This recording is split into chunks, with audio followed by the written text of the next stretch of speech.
is when we applied the UDL on a body and beam bent about a axis which is called a neutral axis. Clear? This is a neutral axis. Write it. Neutral axis.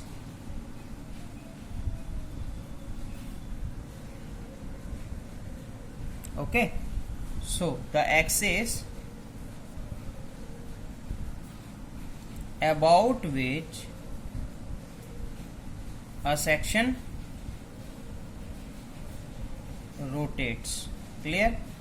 It is called neutral axis. So you all remember this formula, I think. You all know. First, area moment theorem. You remember this formula? X bar is equal to A1 x1 A2 x2 plus A3 x3 divided by A1 plus area 2 plus area 3. Got it? What is X bar? X bar is nothing. It is position of centroid axis of any cross section. It is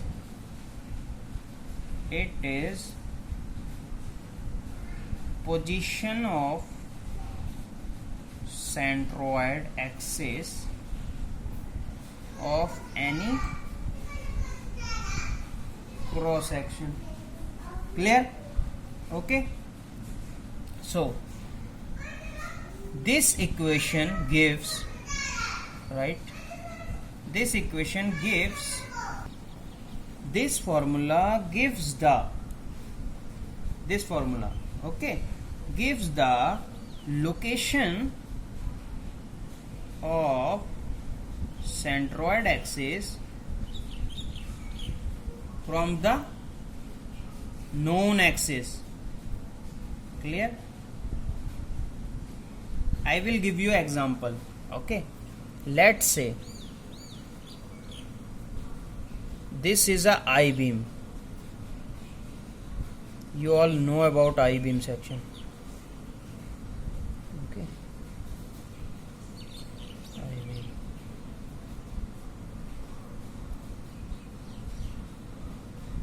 Clear? Clear? Let's say, sorry, this is flange, you know, this is web of the section, this is also flange of the section. Clear?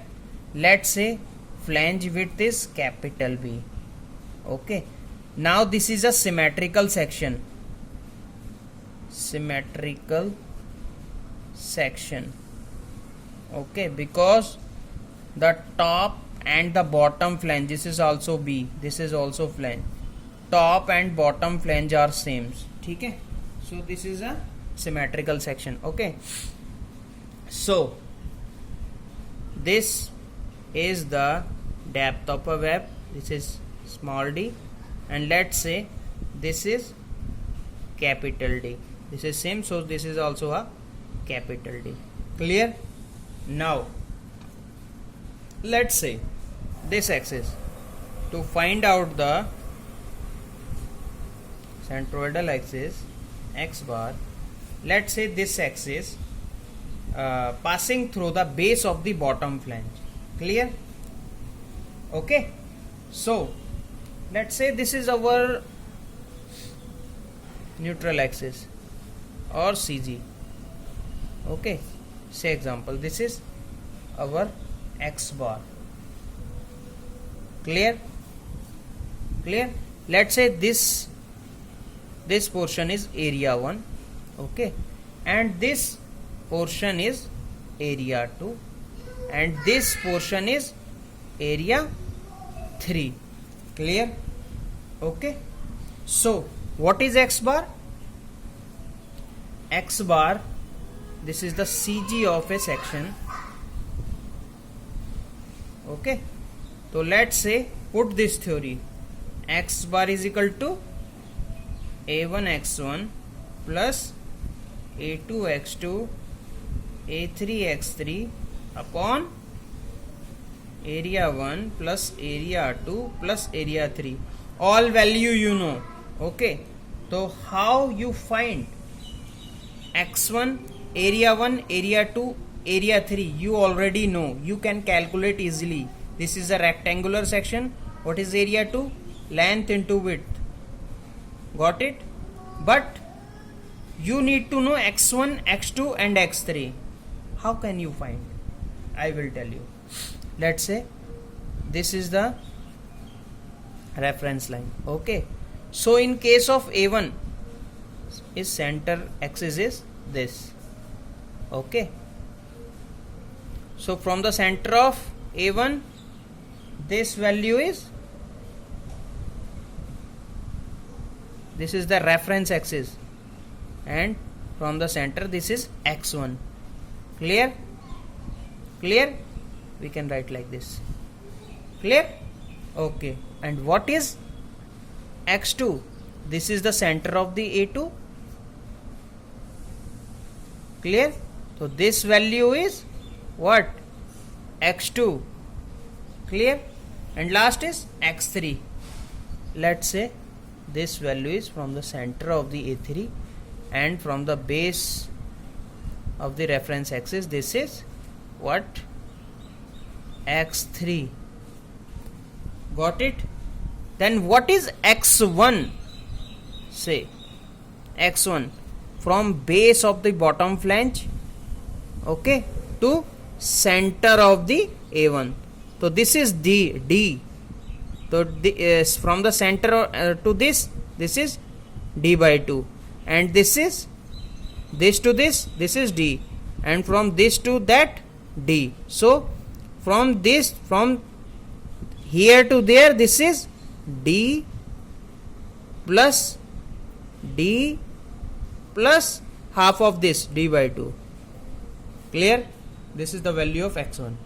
Now for the x2 is, this value is d, and from the base of the bottom flange, this value is d by 2. Clear? And what is the value of x3? x3 is bottom of the base of the flange, d, plus this value is, this complete value is d, from the center this is d by 2. So this value is x3. Got it? Clear? Okay. Now this theory is for